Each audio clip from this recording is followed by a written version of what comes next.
역대상 11장 교재는 2622페이지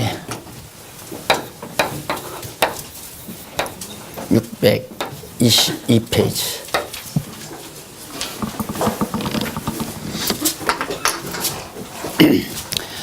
지난 주일에 우리 사울왕이 자살한 그리고 사울의 세 아들도 죽어버린 왕가가 완전히 망하는 장면을 우리가 살펴봤습니다.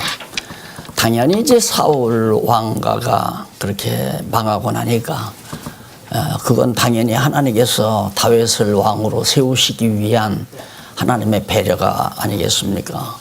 언약대로 다윗이 이제 왕위에 올라서 그 왕위에 오르게 하기 위한 경위, 그 과정이 바로 하나님께서 강한 사울이 죽도록 만들었다. 사람이 보기에는 누구라도 사울은 백성들을 잘 다스릴 거라고 생각할 수 있게 돼 있어요. 힘도 있고 무용에도 강하고 그래서 풍채도 좋고, 그러나 하나님 보시기에는 그렇지 않았습니다. 언약한 왕도 아니고 또 잘 아시다시피 유다 지파가 아니기 때문에 사울은 결국은 망해버리고 죽어버리고 말았습니다. 이렇게 해서 이제 다윗이 왕위에 오르게 되는 결과가 되는데, 올라도 보통 다윗 왕위가 견고하게 되는 게 아니라 아주 위용이 대단했습니다. 갑자기 다윗이 왕이 되는데도 다윗 왕위가 아주 누가 보기에도 정말 대단하다.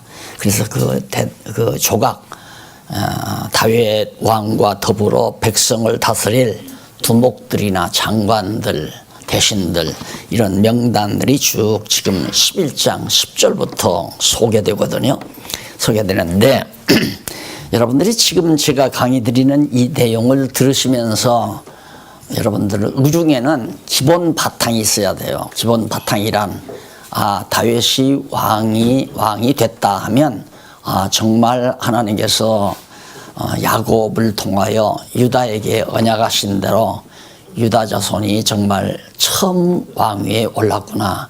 이거는 생각을 하셔야 되잖아요. 그럼 그걸 생각하셨으면 그 이전 또 생각을 하셔야죠.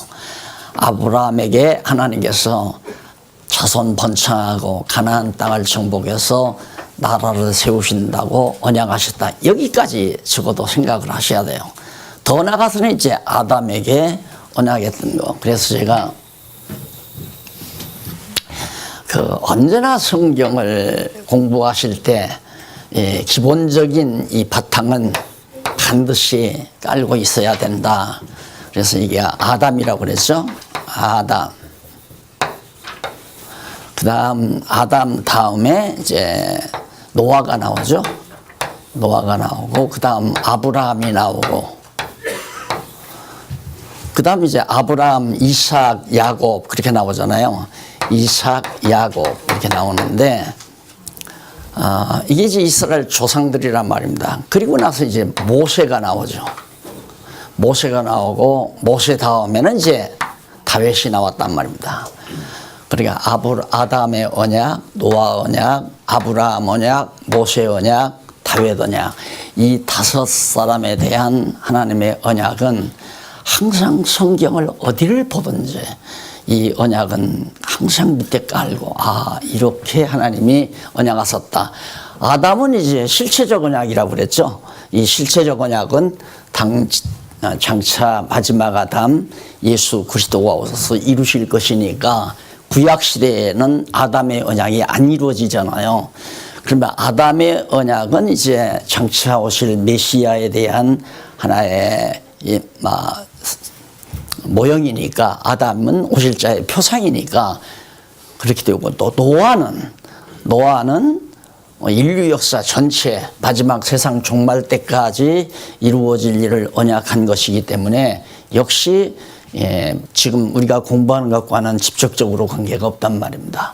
그럼 직접 관계가 있는 건 아브라함에게 언약한 거거든요. 아브라함에게 자손 주고 땅 주고 다스리게 해준다. 그 다스리게 해준다는 언약이 지금 다윗에게 이루어졌는데 그 다음에 이제 여기 야곱이 유다에게 내게서는 왕의 올이 떠나지 않는다. 그 언약이 바로 그대로 유다 지파에서 다윗이 나와서 출생했단 말입니다. 도대체 이것을 우리가 공부하는 이유는 다 아시잖아요. 아하, 이렇게 분명히 하나님께서는 언약하시고 언약대로 이루시는 여호와이시구나. 그 여호와를 기억하고 경외하며 섬기게 하시라는 거. 여호와를 깨달아 알게 하려고 여호와 계시를 위해서 하는 거란 말입니다. 다윗이 이렇게 다윗 왕국이 위용이 컸다. 그러면 다윗 왕이 이렇게 성공했다. 여호와를 잘 섬겨서 다윗은 성공을 했다. 그러니 우리들도 여호와 하나님 잘 섬깁시다. 그게 이제 과거에 전통적으로 교회에서 배웠던 우리들의 그 상식 아니에요. 보편적으로 다윗은 여호와 하나님을 잘 섬겼기 때문에 복을 받아서 왕가가 아주 호화롭고 유용하게 잘 성공을 했다. 그러니 우리도 여호와를 섬기면 성공한다. 이래서 이제 바로 교회들이 복, 축복 이걸로 지금 우리 한국교회만 해도 1세기가 넘게 100년이 넘도록 강단에서 그 소리를 외쳐왔단 말입니다. 근데 그게 아니다 이거예요. 인간이 복받는 방법을 가리키는 게 아니라 여호와 하나님이 살아계시다. 자꾸 우리들이 이 신앙생활 하면서 자꾸만 흔들리는 이유가 여호와가 정말 살아계신가 안 살아계신가 이게 확정이 안 되는 거예요. 지금까지 2000년 교회사에서 이게 확정이 안 돼서 신존재 증명이 하나님 살아계시다는 증명을 못했다 이 말이에요. 왜? 성경을 몰랐기 때문에. 그런데 오늘 우리가 이 아침 여기서 배우는 것은 결국 성경이라는 것은 여호와 하나님은 살아계시다는 사실을 우리에게 알게 하기 위해서 지금 이 과정을 우리가 공부하는 거란 말입니다. 하나님께서 이렇게 아브라함에게 언약하신 대로 통치자를 세웠는데 그것도 더 치밀하게 야곱이 유다에게 유다 지파에서 나는 자만이 왕이 된다. 그래 유다 지파는 왕족이다. 이렇게 예언했는데 진짜 유다 지파에서 다윗이 출생해 가지고 바로 왕위에 오른 거예요. 그러니까 이게 얼마나 놀라운 사실입니까? 그래서 시편 찬양이 시편이 150편 찬양이 있잖아요. 전부 다윗이 부른 건 아니지만은 이 다윗 시대에 그 엄청난 찬양이 불려지게 된 거라면 언약 자손들에게. 그러니까 지금 우리가 대단한 구약사에 있어서 아주 분수령이 되는 엄청난 사건을 우리가 공부하고 있는 거예요. 그럼 여기서 공부하고 나면 여기서 이제 앞으로 의심하지 말아야 되죠. 여호와 하나님은 살아계셔서 인류 역사를 주관해 가신다. 그런데 참 너무너무 놀랍죠. 다윗이 바로 앞서 사울이 왕이 됐잖아요. 그 왕은 가짜 왕이거든요. 하나님께서 세우는 게 아니라 백성들이 투표해서 세운 거예요. 백성들이 지 좋은 대로 세웠다 이 말입니다. 그래서 내가 자꾸 교회 일꾼을 세우는데 성도들의 의견을 물어서 세운다는 건 넌센스예요. 세속 정치를 해가는 거란 말입니다. 하나님이 세워요. 다윗 왕도 백성들이 세운 게 아니라 하나님이 세웠잖아요. 하나님이 벌써 사울 이전에 기름 부어가지고 사울 왕이 블레셋 장군에게 가서 패하고 돌아왔는데 초동 목동 다윗이 가서 승리를 했단 말입니다. 그러다 보니까 다윗이 기가 팍 올라가지고 사울이 다윗을 죽이려고 하잖아요. 다윗의 뒤를 쫓아서 계속 죽이려다가 결국 안 죽게 돼 있죠. 다윗은 죽으면 안 되잖아요. 하나님이 안 죽이잖아요. 안 죽고 살았단 말입니다. 그래 살았는데 난데없이 사울이 죽어버리잖아요. 반대로. 사울이 죽을 수가 없잖아요. 그는 아주 나라를 지금 이스라엘 국가를 통치하고 있고 많은 문무백관들, 장관들, 대장들이 패장들이 정말 자기를 다 외수하고 있는데 왜 죽겠어요. 그런데 국군이 나라의 운명이 기울어지니까 결국은 다 모든 패장들이나 문무백관들이 다 사울에게 충성을 안 하는 거죠. 그러자 사울은 이미 국군이 나라의 운명이 기울어졌다 싶으니까 자살해버리고 말하잖아요. 대적에게 죽느니 내가 스스로 죽는다 해서 이게 이제 하나님께서 하시는 일이죠. 그러니까 사울이 다윗을 죽이려고 했으나 하나님께서는 죽이려고 한 사울은 죽게 만드시고 다윗은 살리는 정도가 아니라 왕위에 올랐는데 와, 사울 밑에서 일하던 모든 장관들, 문무백관들, 대단한 전술에 능한 사람들이 전부 다윗을 확 마음을 돌이키고 돌아온 거예요. 그러다 보니까 거기 보면 10절로부터 21절 보세요. 다윗에게 있는 두목들의 명단과 계수 및 용맹과 전적이 거기 나와요. 이게 다윗에게로 돌아온 두목들이란 말은 대장들을 말하는 것이 쉽게 말하는 두목들. 이 두목들이 명단이 쭉 나오는데 그 사람들이 얼마나 용맹이 강한가. 한 사람이 몇백 명씩 해치우는 그런 용맹을 가지고 있는 대단한 그런 두목들이 바로 다윗에게로 다 돌아온 거란 말입니다. 자, 그렇게 해서 그런 업적을 가지고 살았는데 여기서 제가 말씀드리려고 하는 것은 다윗은 사실상 사람이 없잖아요. 다윗 밑에는 아무도 전부 사울 밑에 다 갔으니까. 그러나 하나님께서는 다윗 왕국을 견고케 만드시기 위해서 미리 준비하셨다. 미리 다 준비해 놓으셨다. 모든 사람들 전부 다.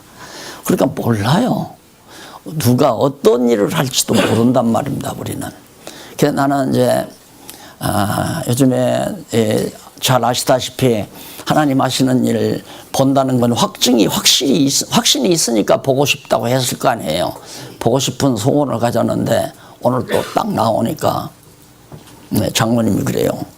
전화가 왔대요. 전화가 왔는데 4월 달에 중국에서 창세기 반을 번역을 해서 교재로 만들어 놓을 테니까 4월 달에 오셔서 2주간 동안 중국의 목사님들 또 교수들 이런 사람들을 모아놓고 한번 목사님이 4월 달에 오시고 9월 달에 오셔서 마무리 또 하고 그렇게 해달라고 연락이 왔어요.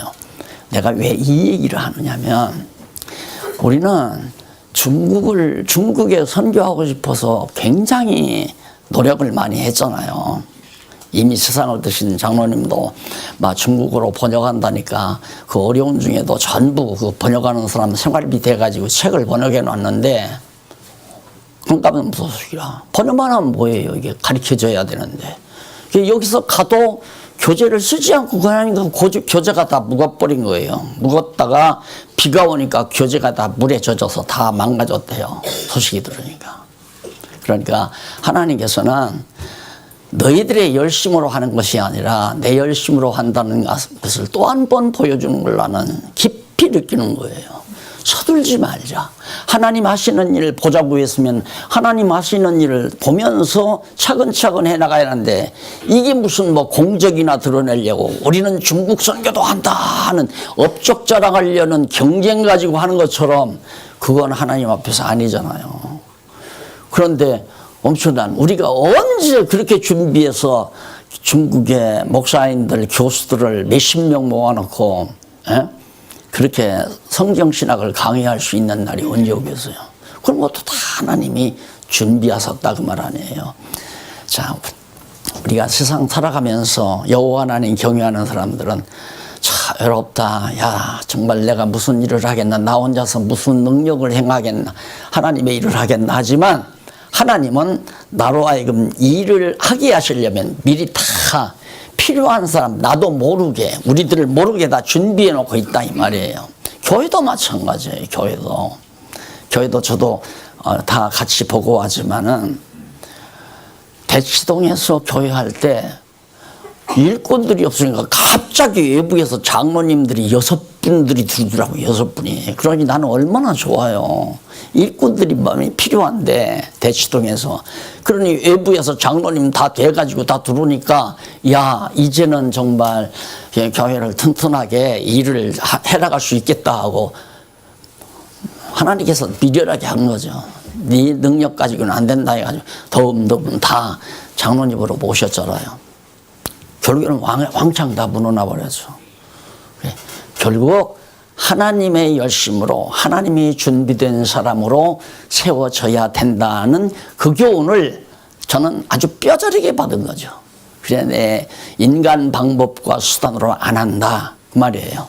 다윗도 역시 하나님께서 준비한 이런 대단한 두목들이 전부 다윗에게로 왔으니까 인간적으로 보면 왕국이 다윗 왕국이 튼튼하고 견고해지지 않아요. 그래서 11장 22절로 25절에 보면 여호야다의 아들 브나냐의 용맹 및 그가 이룩한 업적. 브나냐라는 사람도 다윗의 군장으로 들어온 거예요. 근데 용맹이 대단한 거예요. 막 몇십 명, 몇백 명을 해치울 수 있는 그런 대단한 용맹을 가지고 있고 그런 업적도 거기 나오는데 그 업적을 보면 거기 한번 조금 보실래요? 23절에 보면 23절에 보면 또 장대한 애굽 사람을 죽였는데 누가? 브나냐라는 사람이 죽였는데 그 사람의 키가 5규빗이요 그 손에 든 창이 배틀채 같으나 저가 막대기를 가지고 내려가서 그 애굽 사람의 손에서 창을 빼앗아 그 창으로 죽였더라. 여호야다의 아들 브나냐가 이런 일을 행하였으므로 세 용사 중에 이름을 얻고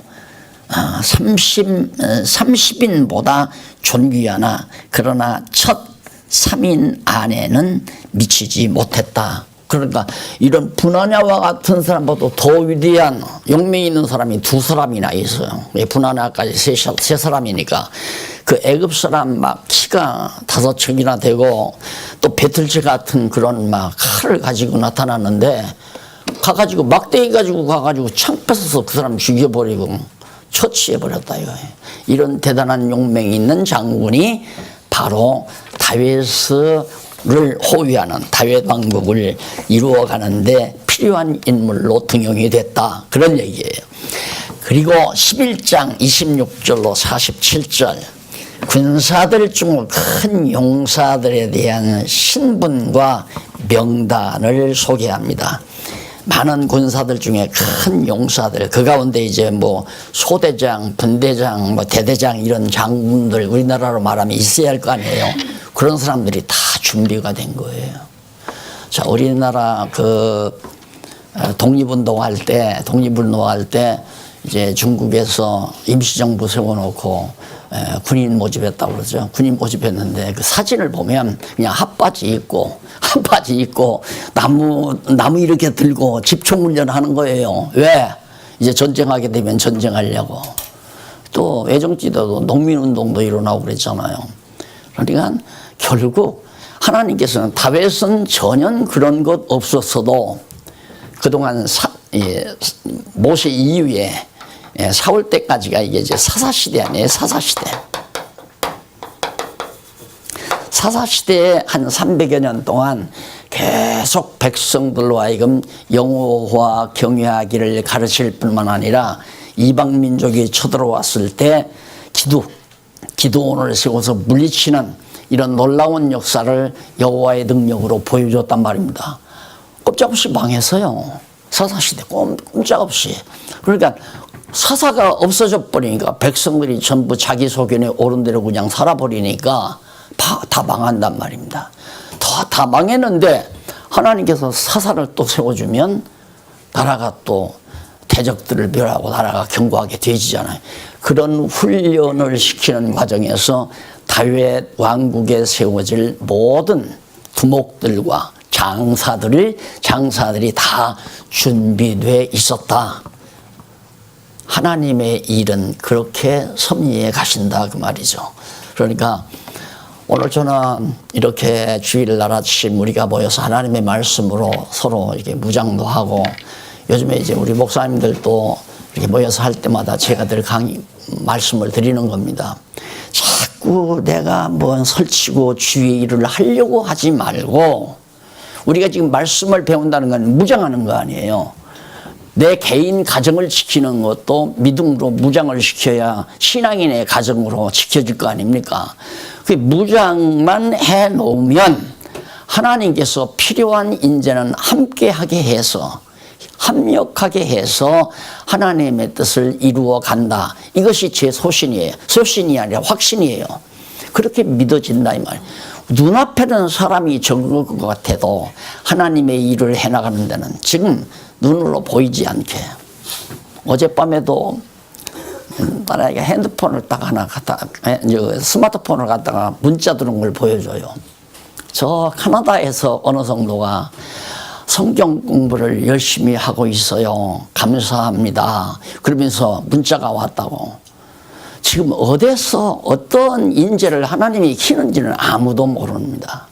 그리고 우리 목사님들도 공부를 하니까 이제는 뭔 일을 좀 하기는 해야 되겠는데 암담한 거예요. 성도들한테 그대로 가르치자니 교회에서 난리가 날 것 같고. 그래서 걱정하지 말고 그냥 공부할 기회가 됐을 때 열심히 공부해서 진리로 무장을 해 놓으시라고. 그럼 다윗 왕국을 하나님께서 세우듯이 견고하게 세워서 하나님의 일을 할 수 있도록 바탕을 만들어 주신다 그 말이죠. 그 다음에 보면 이제 12장 1절로 7절에 넘어가서 28페이지 나오죠. 다윗이 시글락에 있었을 때 협력했던 용사들의 명단입니다. 다윗이 시글락이란 다윗이 피난 사울에게 이제 쫓김받아서 도망갔을 때 아니에요. 도망가서 시글락에 있을 때, 자, 패잔병, 그러니까 이미 왕궁에서 쫓겨난 다윗을 누가 협력하겠어요? 협력하면 도리어 이제 사울에게 눈에 찍혀서 잘못하면 죽기도 하는데, 그런데도 그런 상황에서도 다윗에게 협력한 자들, 양식도 주고 먹을 물도 가져다 주고 이렇게 협력했던 분들이 바로 그런 용사들의 명단이 쭉 나옵니다. 그러니까 꼭 하나님께서는 다윗의 왕국에서 충성되게 일할 수 있는, 그래서 제가 늘 성도님들은 듣기 싫겠지만 하기 싫으면 안 해도 된다고 자꾸 얘기하는 이유가, 내 마음 가운데 하나님의 일, 주님이 기뻐하시는 일을 하기 싫을 때에는 하나님께서 안 쓰겠다는 거거든요. 쓰지 않으시려기 때문에 할 마음이 없는 거란 말입니다. 하나님이 쓰시려면 소원을 줘요. 하고 싶은 소원을 준다 이 말이에요. 어제도 보니까 네, 하나하나 가만히 보니까 뭐 이제 사회자도 네, 잡혀지고 뭐 장로님들도 모여서 뭔가 의논을 하고 주차 관리도 하고 뭐 또 여기 그 경건의 인도도 하고 이런 순서도 정하고 식사 당번도 누가 뭐 특별히 하지도 않았는데 쭉쭉쭉 차원에서 쭉 만들어지고 바로 그런 거예요. 그렇게 자연스럽게 하고 싶어서 그렇게 해서 해야 된다 이거죠.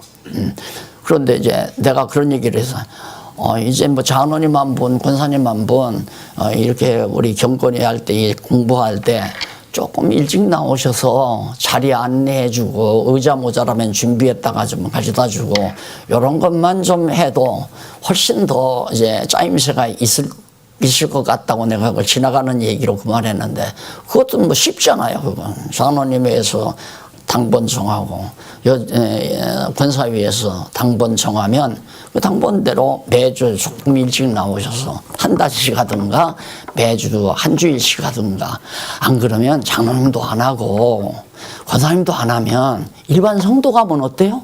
좀 일찍 나오는 사람이 의자도 좀 미리 가져다 놓고 오시는 분 챙겨서 자리도 안내해드리고 이렇게 누구라도 하면 상관없죠. 그분이 권사고 그분이 장로죠. 예. 하기 싫으면 보세요. 하나님께서 다 할 마음 줘서 다윗 왕국을 견고하게 만들어 가잖아요. 그게 견고하다 이 말입니다. 전부 억지로 정치적인 수완으로 어떤 미끼를 주어서 해놔봤자 조금 있으면 틀어지고 삐지고 잘 골치 아픈 거 아니에요. 좀 인정해주는 척 해서 어떻게 일을 시키게 되면 그 다음에 인정 안 해주면 획 삐져버리고 돌아가 버리고. 목회에서 나는 제일 어렵다고 생각하는 이유는 자기가 하려니까 어렵다. 그래서 목회는 참 쉽다. 왜? 내가 하는 게 아니라 여호와께서 하시니까. 나라를 세워 다스리는 일도 너무너무 쉽다. 왜?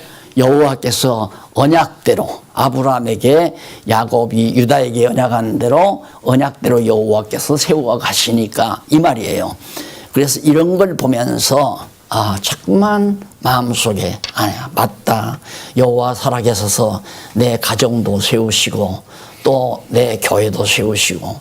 다윗이 그걸 깨달았잖아요. 깨닫고 시편에서 그렇게 노래하잖아요. 여호와께서 집을 세우지 아니하시면 세우는 자가 다 헛되다. 세우는 자의 수고가 헛돼. 여호와께서 다윗 왕가를 세우지 아니하시면 아무리 다윗이 노력해서 애써서 세웠다 할지라도 필요 없다 이 말이에요. 또 다윗은 이제 조금 있으면 다윗 왕궁을 지어요. 두로 왕이 막 자제되어 가지고 어떻게 그 일이 형통하게 잘 돼요. 그래 왕궁을 짓는데 여호와께서 지키지 아니하시면 파수꾼의 성을 여호와께서 지키지 아니하시면 지키는 파수꾼의 경성함이 허사로다. 밤새껏 파수꾼이 밤잠 안 자고 다윗성을 잘 우여싸고 지킨다 할지라도 다 무효다 이 말이에요. 그러니까 파수꾼이 지켜서 다윗성이 완전하거나 또 다윗이 노력해서 다윗 왕가가 튼튼한 게 아니라 여호와께서 다윗 왕가를 세우시고 다윗성을 지켜주신다. 마찬가지예요. 한국 교회도 역시 다 쓰러져 가는 것 같지만은 하나님께서 분명히 사울 왕이 쓰러진 다음에는 다윗 왕이 되듯이 하나님이 준비된 교회가 아름다운 교회가 반드시 세워진다는 확신이 저는 있거든요. 그 교회의 모델을 우리가 됐으면 하는 이건 이제 내 개인의 욕심이 아닌가 이런 왜 측전에 있으니까 우리 정말 장안중앙교회가 하나님의 마음에 드는 아름다운 다윗 왕국과 같은 하나님이 세우시는 무너진 잘못된 교회 한국교회가 무너진 다음에 세워질 교회 순수하게 성경대로 세워지는 모델 교회가 장안중앙교회가 됐으면 얼마나 좋겠나. 그 장안중앙교회가 된다고 하니 내 열심으로 안 되잖아요. 우리 모두가 마음에 열심히 나서 말씀으로 무장을 하고 누가 하라고 하기 전에 마음에 소원이 있고 하고 싶은 열정이 일어나서 뭐 이 일도 하고 저 일도 하고 각각 받은 바 은사 따라 일해 나갈 때 정말 아름다운 교회 아니에요. 지금 많이 우리 교회는 지금 현재 우리 장안중앙교회는 내가 볼 때 70% 이상은 체제개혁이 잘 이루어져서 이제 마무리만 잘하게 되면 그래도 어디에 내놔도 하나의 모델 교회로 충분히 가능하다고 저는 그렇게 판단을 해요. 지금은 누가 명령하는 사람 없잖아요. 누가 지배하고 지시하는 사람도 없고. 그래서 다 각자 자기가 하는 아침에 딱 나오니까 어느 권사님이 그런 얘기를 해요. 오늘 권사님 보이는데 대표, 그래서 사회 담당을 어떻게 또 하느냐고. 그거 어렵게 생각하지 말고 연세 제일 높으신 분이 자동적으로 사회 담당 하라고 그러지 않았느냐. 제일 높으신 분이 하고, 그분이 사정상 못 하신다면, 그 다음 높은 분. 그럼 아무도 안 한다면 안 하면 되지. 내가 그랬어요. 아무도 안 하면 되잖아요. 그렇죠. 안 하면 어떻게 해요? 안 하면 뭘 어떻게 해요? 하나님 돌아가시나요? 안 하면? 하나님 열받으십니까? 천만의 말씀. 내가 하나님의 일 안 한다고 해서 하나님 열받지 않아요. 안 하는 나만 손해죠. 하나님께 쓰임받는 내가 복된 것이지 내가 하나님께 일한다고 해서 하나님이 뭘 조금의 도움이 되겠습니까?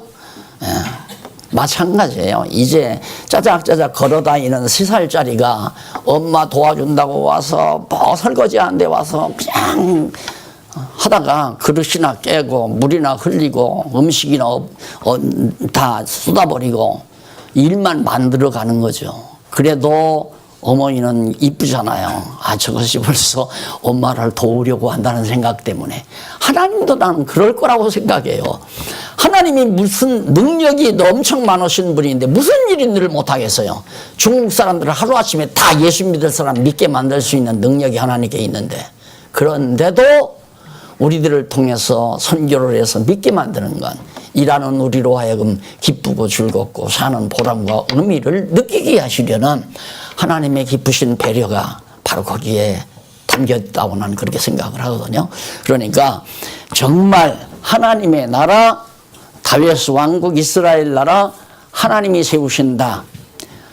만왕의 왕 되신 그리스도를 통해서 세우실 하나님의 나라 교회도 바로 하나님 여호와께서 세우신다. 똑같은 거예요. 그것의 모형이거든요. 다윗 왕국은 장차 마지막 만왕의 왕이신 마지막 왕 예수 그리스도가 오셔서 세우실 지상의 교회, 지금 이 교회란 말입니다. 이 교회를 어떻게 박 목사가 다스려요? 예수님이 바로 통치자인데, 안 그래요? 예수님이 통치자 왕이시란 말입니다.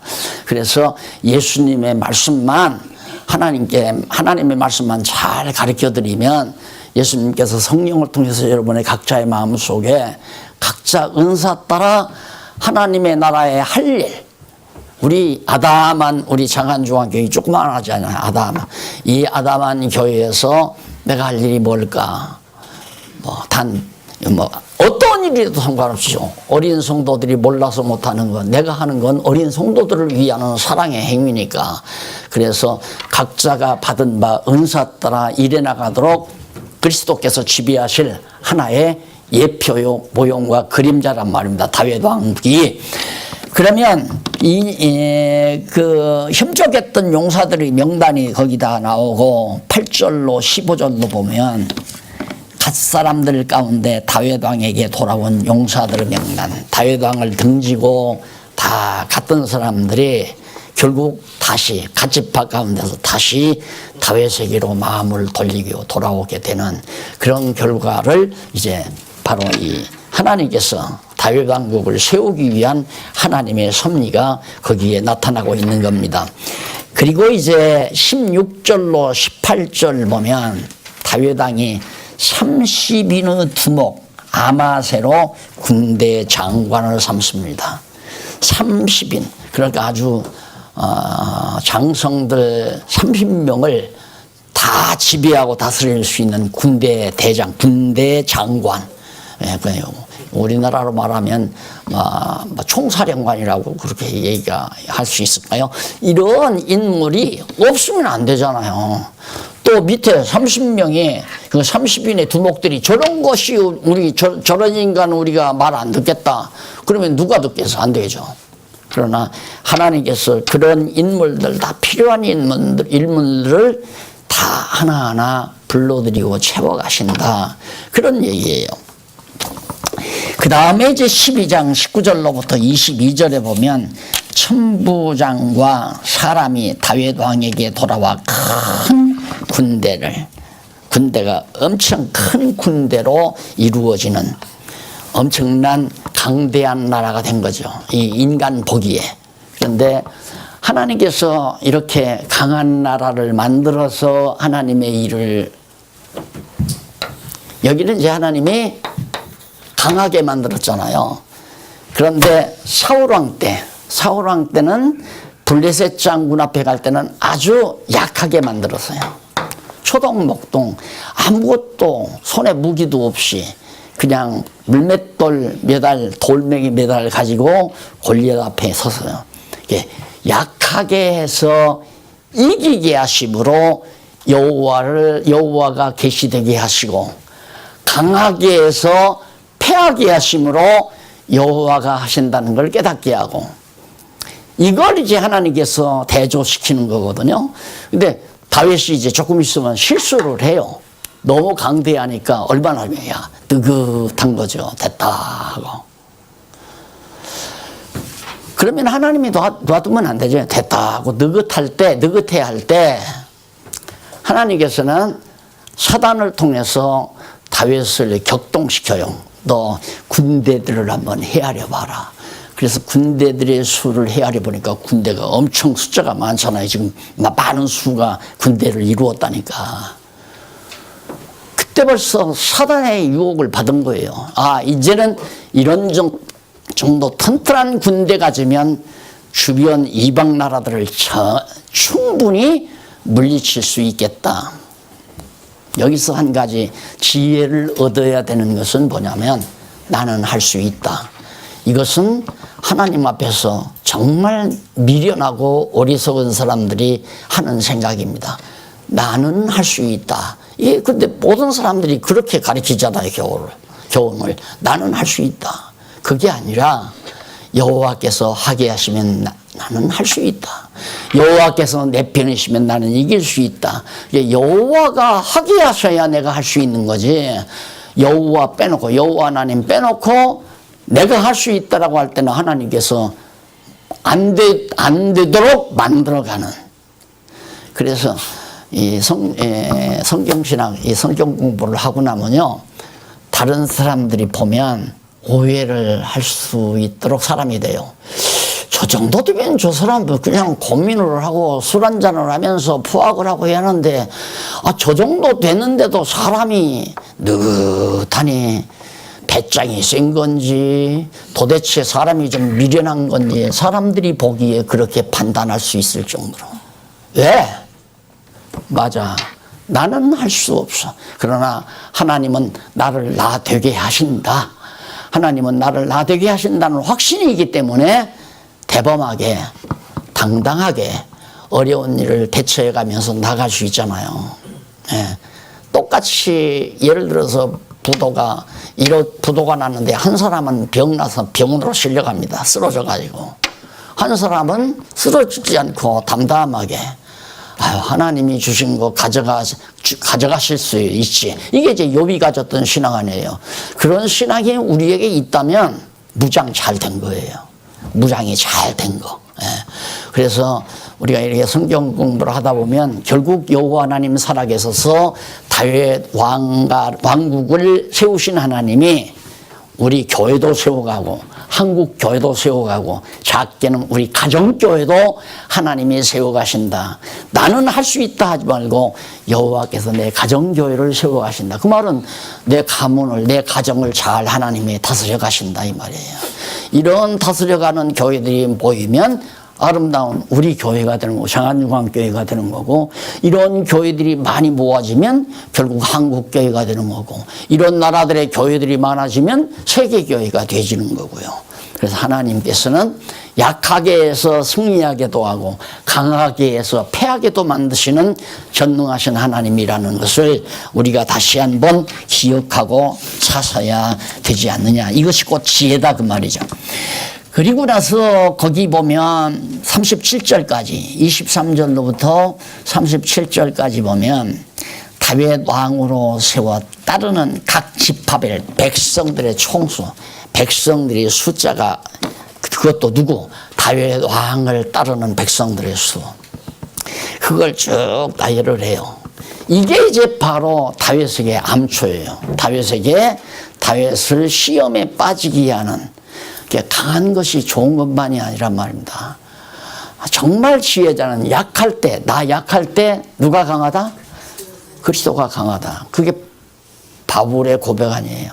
나 약할 때 내 안에 그리스도가 강하더라. 이게 이제 복이죠. 그런데 내가 인간적으로, 외형적으로 강하게 되면 나도 모르게 자꾸만 강한 외형을 믿게 돼요. 외형적인 걸 믿게 된다 이 말입니다. 그것이 이제 하나의 큰 올무가 되는 거죠. 그래서 하나님은 나를 강하든 약하든 오직 여호와 하나님만을 믿고 의지하게 하시려는 하나님의 배려가, 그게 이제 신앙 성숙이니까, 그래서 이제 약할 때에 승리케도 하시고 강할 때에 패하게도 하시는 그런 하나님의 섭리를 우리 생활 속에서 베풀어 가신다. 그래서 정말 다윗이 말한 대로 다윗이 이런 걸 겪었기 때문에 아무리 재산이 늘어도, 내가 살면서 재산이 아무리 늘어도 그걸로 치심치 말라 말이야. 거기에 마음을 빼앗기지 말라. 그럼 어디에? 그렇게 재산이 늘게 하신 여호와 하나님께로 향해라 이 말이거든요. 근데 사람이 그렇게 안 되잖아요. 자꾸 재산이 늘고 사업이 잘 되고 돈이 잘 벌리면 자기도 모르게 자꾸 여호와 하나님 생각보다는 야 이제 됐다, 아 이제 좀 안심해도 되겠다, 아 해보고 싶었던 거 해도 되겠다 해서 생활이 자꾸만 여호와 중심에서 빗나갈 수밖에 없는 것이 진리로 무장하지 못한, 다시 말해 지혜롭지 못한 우리들의 생활 속에서 자주자주 나타난다 이 말이에요. 저도 그랬으니까. 이걸 딱 짓고 나서 다 알잖아요. 이걸 딱 짓고 나서 이 두 분 장로님이 이렇게 오셔서 공부하실 때 나는 그런 생각을 해요. 장로님들 이제 은퇴하고 나면 장로님들하고 놀러 갈래 그랬더니 그게 좋아서 나를 좋아하셨나 이런 생각을 가끔 해요. 실제로 그 생각을 했으니까 이제는 다 이거 됐으니까 우리 후배들한테 다 물려줘 버리고 우리 어른들은 이제 기회에 타서 그렇게 됐으면 얼마나 좋겠어요. 인간적으로 볼 때. 근데 하나님께서 너 웃긴다. 지금 생각하면 막 부끄러워요. 하나님 앞에. 얼마나 하나님이 비소했을까. 너 용기 너 참 웃긴다. 그래. 잘 먹고 잘 살면서 여행 다니며 놀려고. 그러니까 이 나이에도 이렇게 목이 터져라고 가르칠 수밖에 없는. 내가 하루에 7시간씩 강의한 건 내가 은퇴하고 나서 해봤다니까. 지금도 하루에 5시간씩 하잖아요.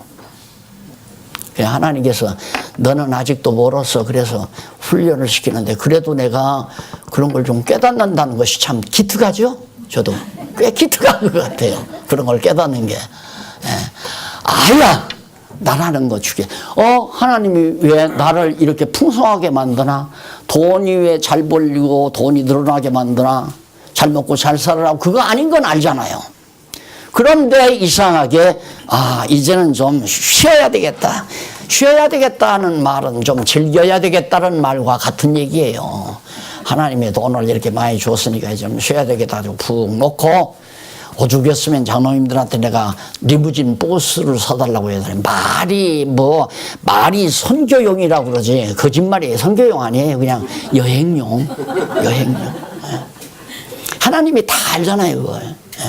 어른들 모시고 다니면서 맛있는 것도 먹고 맛있는 음식도 해 먹고 가다가 뭐 어디 저 동남아 어디에다가 딱 차 대놓고 뭐 시장에 가서 기가 막힌 생선들 사다가 요리 잘하시는 권사님들 모시고 가서 맛있게 음식도 해 먹고 그러고 다니면서 갔다 와서 우리 선교 다녀왔습니다 하면 성도들이 또 환영해 줄 거고 얼마나 좋아요. 싸가지 없는 생각을 해주죠, 제가. 무슨 얘기냐면, 흥하든 망하든 마음 흔들지 말라. 오직 여호와를 향한 마음 흔들리지 않는 것이 진짜 지혜자라는 것을 말씀드리기 위해서 하는 얘기입니다. 38절로 40절 보면, 온 군사와 무리가 다윗으로 왕을 삼고자 잔치를 베푼다. 절정에 임하죠. 이제 왕을 따르는 자들이 이 정도 되면은 이미 대세는 기울어진 거예요. 잔치를 베풀어서 얼마나 좋았겠습니까? 이 정도로 이제 다윗 왕국이 창궐하는데, 유용 있게 창궐하는데, 그게 도대체 뭐냐? 이쪽 교재 2635페이지 거기만 한번 좀 읽어보시면 정확하게 4페이지 밑에서부터 두 번째 줄 끝부분 보세요. 지금까지 공부한 이러한 역사적 사실은 그 말이에요. 지금까지 제가 여러분들에게 다윗 왕국이 사울 왕가가 망하고 사울 왕 자신이 다 자살해버리고 다윗이 위용 있는 나라로 세워졌다고 하는 이런 역사적 사실은 여호와께서 야곱을 통하여 유다에게 홀이 유다를 떠나지 아니하며 치리자의 지팡이가 그 발 사이에서 떠나지 아니하시기를 실로가 메시아가 예수 그리스도가 오시기까지 미치리니 그에게 모든 백성이 복종하리로다. 창세기 49장 10절. 창세기 49장 10절 야곱이 애굽에 갔을 때 하는 얘기예요. 그게 더 앞서는 아브라함의 언약이 근본이죠. 아브라함에게 언약한 대로 지금 마지막 통치 언약을 세워주는 거니까. 그래서 이 언약을 근거로 다윗 왕국이 세워졌다. 근데 그뿐만 아니에요. 복종하리로다 하고 언약하신 말씀에 따라 모세를 통하여 이스라엘 백성에게 여호와께서 그 다음 또 모세를 통하여 그러니까 야곱이 유다에게 한 언약에 따라 모세를 통하여 그러니까 벌써 이게 다윗 왕 여기가 천년이거든요. 주전 천년. 아브라함이 2000년이고 그러면 야곱 때는 한 900년 정도. 이게 900년 이전에 예언한 것이 언약한 것이 지금 900년 후에 이루어졌다는 얘기 아니에요. 모세는 500년 전. 다윗보다 약 한 500년 전에 모세가 예언했는데 뭐라고 예언했느냐면 거기 나와요. 모세가 예언한 거에 신명기에 나오죠. 신명기 28장에 나오는데 거기 보십시다. 세 번째 줄 35페이지 위에서 세 번째 줄 가운데 보면 모세를 통하여 이스라엘 백성에게 여호와께서 맹세하신 대로 맹세란 말은 스스로 맹세했단 말이니까 언약이나 같은 맥락에서 하는 얘기예요. 내가 이렇게 해야 되겠다 하고 맹세를 하신 대로 너를 여기서 너라고 하는 것은 이스라엘 민족 바로 이스라엘 민족을 1인칭 대명사로 쓴 겁니다. 너를 제2인칭 대명사로 너를 세워 자기의 성민이 되게 하고 이스라엘 백성들을 세워서 하나님의 백성들이 되게 하고 하시리니 너를 이스라엘 백성을 그 말이죠. 이스라엘 백성을 여호와의 이름으로 일컬음을 세계 만민이 보고 여호와의 이름으로 일컫는다. 결국 이스라엘 나라가 세워지는 것은 여호와의 이름으로 세워졌다는 것을 세계 만민이 알리에 세계 만민이 보고 너를 두려워하리라. 신명기 28장 9절로 10절 나오잖아요. 그러니까 모세가 예언한 대로 언약한 대로 그대로 이루어지는 거예요. 500년 후에. 그러니까 이건 그래 내가 하는 얘기죠. 이런 책이 없잖아요. 세상 천지 이런 책은 없어요. 이거 누가 거짓말로 만들어 놓은 것도 아니고 실제 역사적 사실로 이루어진 건데 어떻게 이걸 보고 여호와 하나님이 살아계시다는 사실을 부정할 수 있으며 이걸 보고 여호와 하나님을 경외하며 살지 않을 수가 있겠나. 공부를 제대로만 하면. 이렇게 되면 이제 어리석은 생각을 자꾸 떠나는 거죠. 욕심내는 것도 어리석음에서 나오는 거고 남 시기하는 것도 어리석음에서 나오는 거고 남하고 경쟁하려는 것도 어리석음에서 나오는 거고 전부가 다 어리석은 데서부터 욕심이 발동해서 죄를 낳게 되고 죄가 장성해서 사망에 이르는 결과를 가져오는 이유가 여호와 하나님 잊어버리니까. 성경 공부하면 잊어버릴 수가 없잖아요. 야, 참 묘하다. 신묘막측하다. 우리 한국에서 유명한 물리학자가 있더라고요. 노벨상은 안 탔는데 한국에서 유명하더라고요. 근데 그분의 글을 좀 봤는데 결국 물리학의 결론은 뭐냐면 우주과학으로 이어져 가는데 우주과학을 하다가 보면 그냥 자연스럽게 생긴 거라는 거예요. 다 백병원리에 의해서 이렇게 자연스럽게 생겼기 때문에 존재의 목적이라든가 의미를 찾으려고 하지 말라. 없다 그 말이에요. 목적과 의미가 없다. 그러니까 인문학자들이 왁 하고 나오는 거예요. 그럼 뭐냐. 목적과 의미가 없으면 우리 다 흙덩어리냐 돌덩어리냐. 이것이 현대학문의 마지막 결론이에요. 여러분 만약에 우리가 정말 성경을 몰랐다면 간단해요. 열심히 일해서 돈 벌어서 남보다 더 좋은 음식 먹고 좋은 집에서 좋은 차 타고 살자. 그 목적 하나밖에 없잖아요. 거기에서 조금 머리가 트였다면 뭔가 의미를 찾으려고 하죠. 나 인생은 도대체 왜 사는 건가? 무엇 때문에 살아야 하나? 이런 문제의식을 가지는 건 조금 지성적인 생각 아니에요. 그 인문학자들이 가지는 거거든요. 해답 없잖아요. 해답 없으면 에이. 그래서 그런 문제에 없애버리다 보면 그냥 돈 버는 일이라면 무슨 일이라도 하자. 뭐 인생, 도덕, 의미, 가치, 그 쓸데없는 소리 하지 마라. 이렇게 돼가지고 천박하게 사는 거예요. 그냥 오락 즐기며, 그냥 쾌락 즐기며, 남보다 잘났으면 좀 뻐기면서 갑질하고 짓누르고 손가락질하면서 잘난 척하고 사는 게 인간 아니겠냐 이거예요. 생각하면 아찔하죠. 정말 성경 몰랐으면 어떡할 뻔 알았나. 나 같은 사람은 진짜. 예. 그래서 우리가 정말 성경을 통해서 여호와 하나님을 알고 나면 왜 살아야 되는지도, 가치가 뭔지도, 역사의 의미도 알고, 이 우주의 존재의 의미도 알고, 해답 없는 게 없잖아요. 깔끔하게 아주 깨끗하게 정리가 된다. 그래서 이제 에너지, 삶의 에너지를 공급받는 것도 이게 이 가치로운 판단 자체가 나로 하여금 행동하게 하는 에너지를 공급해 주는 거란 말입니다. 그게 하나님께로부터 오는 공급 아니에요. 그렇게 해서 일단 다윗이 잔치까지 베푸는데 참 놀라운 것은 13장, 15장 넘어가면요. 3번 나오죠. 이 3번에 뭐가 나오냐면 통치의 준비가 나와요. 이제 왕위에 올랐으니까 통치의 준비를 해야 하잖아요.